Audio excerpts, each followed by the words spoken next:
very good evening, children. I welcome all of you to the channel Swatika Chemistry Tutorials. So today we are going to have a class for 12th standard and we are going to continue with the chapter the solid state. So children, last class में हम लोग बात कर रहे थे about ionic structures. We had discussed the structures of compounds such as sodium chloride. Then we had talked about calcium fluoride, magnesium oxide and other structures. आज हम discuss करेंगे कुछ और टाइप के structures of compounds. So first we are going to start with the spinel structures और spinel structures, however you pronounce it. Spinel और spinel structure. So children, जब हम इस टाइप के स्ट्रक्चर की बात कर रहे हैं, so what do we have? Basically these are mixed oxides. Spinels और spinels, they are mixed oxides. Mixed oxides, इनका जो फॉर्मूला होता है that is AB2O4, where A and B could be the same metal or they could be different metals. ठीक है, A और B दोनों same metal भी हो सकते हैं और एक दूसरे से डिफरेंट मेटल्स भी हो सकते हैं. अब चिल्ड्रन, मिक्स्ड ऑक्साइड का मतलब है there will be two types of ions. ठीक है, इन स्ट्रक्चर्स में दो टाइप के आयंस होंगे. Which are these two types? They could be A2+ and B3+. ठीक है, A2+ टाइप के आयंस और B3+ टाइप के आयंस होंगे. Two types of metal ions या I can say cations, A2+ and B3+. अब ये A और B दोनों सेम भी हो सकते हैं और they could be different metals as well. Now in in all of these, O2- forms CCP. ठीक है, O2- जो होगा ऑक्साइड आयन वो बनाएगा CCP स्ट्रक्चर, जिसका मतलब है there will be 4 O2- in one unit cell. हर एक यूनिट सेल में 4 ऑक्साइड आयंस प्रेजेंट होंगे and they will be present in the form of a CCP structure.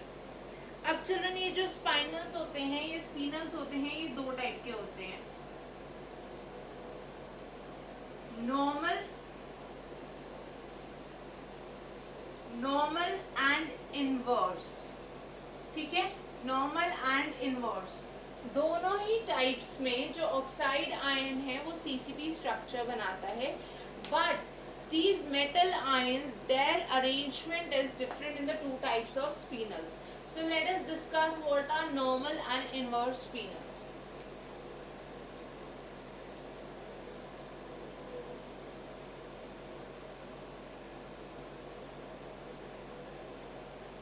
Children, जब मैं normal spinels की बात कर रही हूँ, when I am talking of the normal spinel structure, so what happens in these compounds? 1/8 of the tetrahedral voids are occupied by A2+. 1/8 of the tetrahedral voids contain A2+ ions. मतलब जो divalent metal ion है वो 1/8 times tetrahedral voids में present है. और जो दूसरे type के आयन है मतलब B3+, they are present in half of the octahedral voids. ठीक है, ये ऑक्यूपाई करते हैं हाफ ऑफ ऑक्टाहेड्रल वॉइड्स. अब चिल्ड्रन, आप लोगों को पता है टेट्राहेड्रल वॉइड CCP स्ट्रक्चर में 8 होंगे. So this is equal to 1/8 into 8, मतलब 1 A2+ in each unit cell. ठीक है, हमें पता है tetrahedral voids are double the number of atoms और number of ions of the CCP structure. So this gives us 1/8 into 8, that is 1 A2+ in each unit cell. और यहाँ पे octahedral voids हैं, सो हाफ ऑक्टाहेड्रल वॉइड्स उतने ही होंगे जितने ions है CCP में, मतलब 4.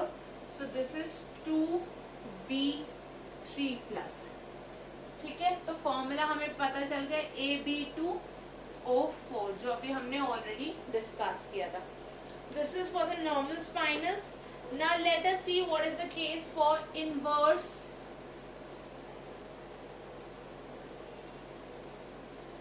स्पाइनल्स। इनवर्स स्पाइनल्स में क्या होता है, अगेन ये जो A2+ है ये तो ऑक्यूपाई करेंगे 1/8 इंटू टेट्राहेड्रल वॉइड्स, मतलब हर एक यूनिट सेल में there will be 1 A2+ ion, ठीक है। A2+ are going to occupy 1/8 of the tetrahedral voids, तो हर एक यूनिट सेल में there will be 1 A2+ ion. Now when I'm talking of the B3+ ion, inverse spinal में B3+ occupy करते हैं 1/8 of tetrahedral voids, 1/8 of tetrahedral voids plus 1/4 of octahedral voids, okay, plus 1/4 of octahedral voids, यानी कि ये हो गया 1 into और 1/8 into 8 plus 1/4 into 4 that is equal to 2B2+, ठीक है। Again the formula comes out to be AB2O4। तो दोनों टाइप के स्पाइनल्स में सिमिलैरिटी क्या क्या है, दोनों मिक्स्ड ऑक्साइड्स है, फॉर्मूला सिमिलर है, ठीक है। O2- दोनों में ही CCP बना रहे हैं, A2+ की पोजीशन सेम है, it is just the difference in the position of B3+ ions. I am repeating this again and again. A or B could be the same metal or they could be different metals. Let us see some examples for the two types.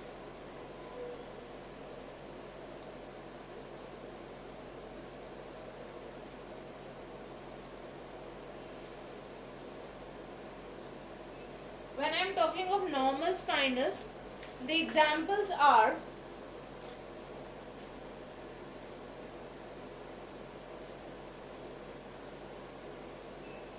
जब हम normal स्पाइनल्स की बात कर रहे हैं तो हमारे पास examples हैं MgAl2O4 जहाँ Mg2+ फॉर्म में है और Al3+ फॉर्म में है, okay. Then we have the example of ZnFe2O4, again Zn2+ form में और Fe3+ फॉर्म में। And the examples of inverse spinels, inverse spinels के क्या एग्जाम्पल्स हैं हमारे पास, the most common one is Fe3O4 जिसमें Fe2+ as well as 3+ form में है, ठीक है। FeO प्लस Fe2O3 दोनों ही इसमें प्रेजेंट है। And the other one is Fe3O4 तो सबसे कॉमन है, ये तो याद रखना ही रखना है, ठीक है। दूसरा एग्जाम्पल इज MgFe2O4, MgFe2O4, जब Mg के साथ Fe है that is inverse and Mg के साथ Al है that is normal. So children, this was about the spinal structures. Let us now move to the next type of structure, that is perovskite structure. Spinals के बाद जो next structure हमें study करना है that is the perovskite structure.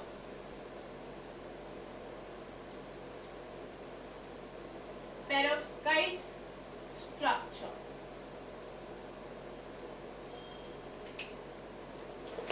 So children, इस structure में क्या होता है, this is basically having the formula AbO3, इनका फॉर्मूला होता है AbO3 and it is a cubic lattice, जो लैटिस होगा वो क्यूबिक लैटिस है।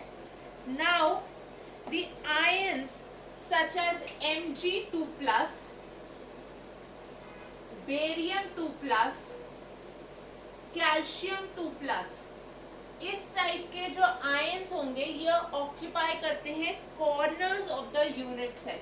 सो these occupy corners of the cubic unit cell. हमने देखा क्यूबिक लैटिस है, सो इस क्यूबिक यूनिट सेल के कॉर्नर्स ये डाइवेलेंट आयंस ऑक्यूपाई करते हैं। ऑल्सो O2- आयंस जो होंगे ये प्रेजेंट होते हैं फेस सेंटर्स पे. O2 minus ions are present at the face centers, whereas titanium 4 plus ion जो होगा वो प्रेजेंट होगा बॉडी सेंटर पे. ठीक है, it will be present at the body centre. तो हमारे पास क्या आ गया, ये तीनों आयंस कॉर्नर पे, मतलब 1. ठीक है, कॉर्नर्स पे आपको पता है टोटल कंट्रीब्यूशन 8 कॉर्नर्स है, हर एक कॉर्नर का contribution is 1/8. So 8 into 1/8 gives us the value as 1. Face centres, total 6 face centres, हर एक फेस सेंटर पे contribution is half. So we have it as face centres का 3. और body centre it entirely belongs to that unit cell. So this is 1. That means हमारे पास जो formula आ गया वो इस तरह से आ गया MgTiO3 BaTiO3 और CaTiO3. जो अभी हमने देखा the general formula is AbO3. So children, I hope this is clear to everyone. This is the perovskite structure. Lastly, we are going to discuss the structure of diamond. Last structure जो हम discuss करने वाले हैं that is of diamond.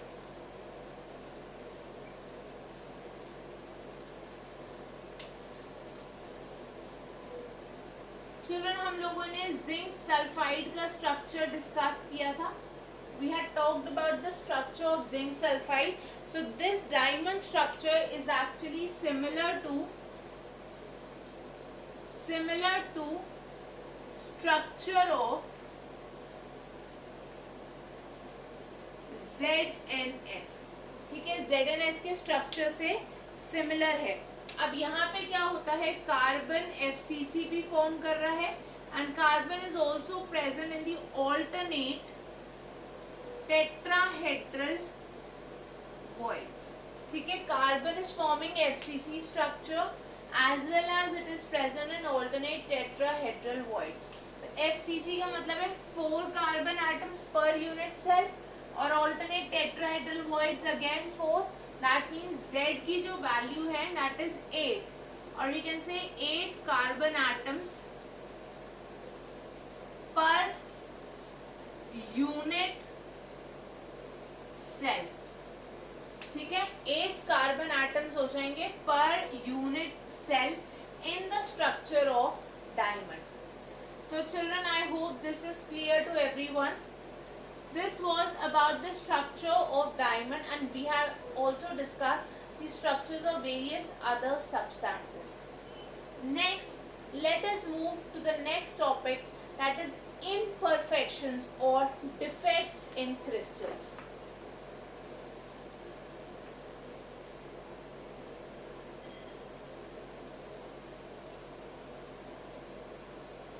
So next we are going to discuss about crystal defects,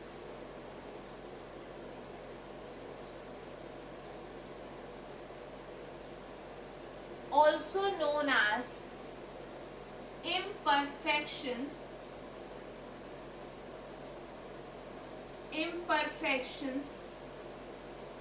in solids. Crystal defects और imperfection in solids. अब children, जब भी हम किसी क्रिस्टल स्ट्रक्चर की बात कर रहे हैं, no crystal is ideal. Crystal में हमेशा कुछ ना कुछ डिफेक्ट्स अराइज होते हैं उसकी फॉर्मेशन के टाइम पे या क्रिस्टलाइजेशन प्रोसेस के टाइम पे. अगर क्रिस्टलाइजेशन प्रोसेस बहुत ही ज़्यादा फास्ट रेट पे हुआ then these defects can easily arise, या अगर ये मॉडरेट रेट पे भी हुआ तो भी ये डिफेक्ट्स अराइज कर सकते हैं. So best is crystallization at a slow rate. जब भी क्रिस्टलाइजेशन बहुत स्लोली आकर करेगी तब हम बोलेंगे कि डिफेक्ट्स के चांसेस नेग्लिजिबल हैं. बट जब भी क्रिस्टलाइजेशन का प्रोसेस फास्ट या मॉडरेट होगा then there are chances of defects arising. So we can write down this point. When crystallization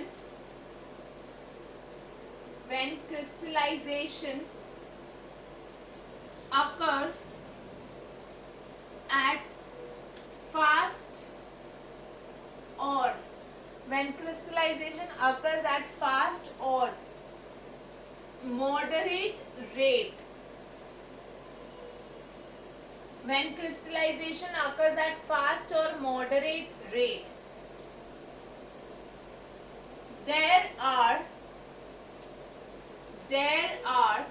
possibilities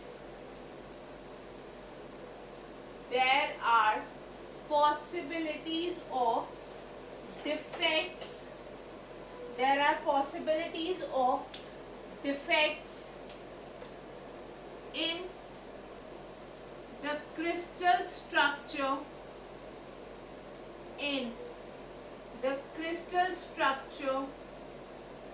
of solids.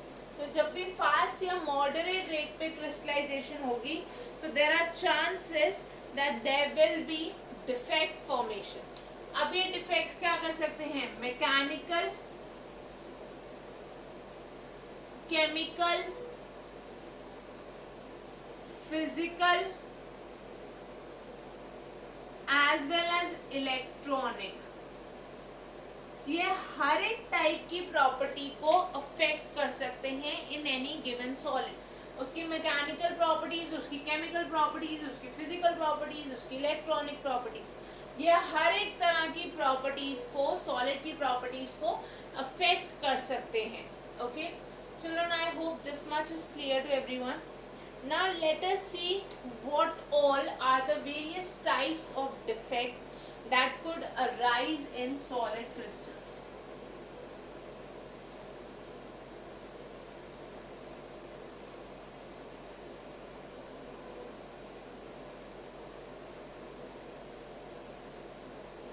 जब हम बात कर रहे हैं imperfections की या defects की, so firstly they could be of two types. imperfections और defects दो कैटेगरीज में ब्रॉडली डिवाइड हो सकते हैं. These are atomic and electronic defects. Atomic defects and electronic defects. ठीक है, imperfections or defects could be either atomic defects or electronic defects. Sorry. इसमें से जो atomic defects हो सकते हैं, they can be point defects. ये हो सकते हैं point defects, or they could be line defects. Point defects or line defects. अब ये जो पॉइंट डिफेक्ट्स हैं, हमें इनके बारे में डिटेल स्टडी करनी है. And they can be of 3 types. सबसे पहले तो पॉइंट डिफेक्ट्स हो सकते हैं stoichiometry defects, stoichiometric defects. They could be impurity defects. Then children, they could also be non-stoichiometric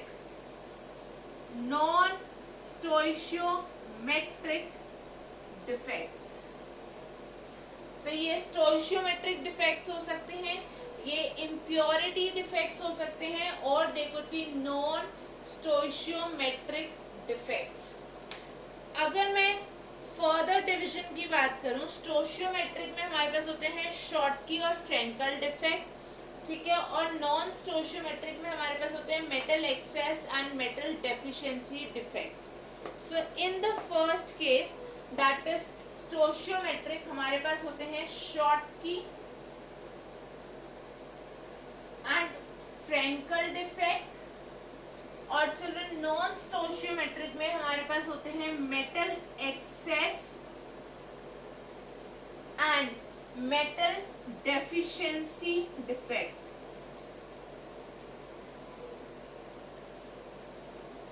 अब हम इन सब टाइप के डिफेक्ट इफेक्ट्स के बारे में वन बाय वन स्टडी करेंगे in the next class. Okay, आप क्या करोगे, इनको रिवाइज करोगे and then we are going to take up each of these in detail one by one. So children, till then you all will revise what has been done.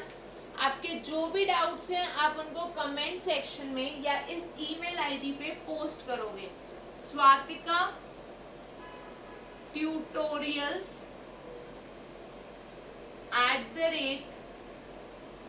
@gmail.com. आपके जो भी doubts हैं या तो उनको comments में post करना या तो इस मेल आईडी पे मेल करना. And also if anyone is interested in online tuitions for classes 9th to 12th, 9 to 12th के लिए अगर किसी को भी ऑनलाइन क्लासेस लेनी है जहाँ पे आपके doubts on the spot clear होंगे, so you can also send an email on this mail ID, that is swatikatutorials@gmail.com. So children, that is all for today. I'll see you all in the next class. Thank you everyone. Bye bye. Take care. Have a great day all of you.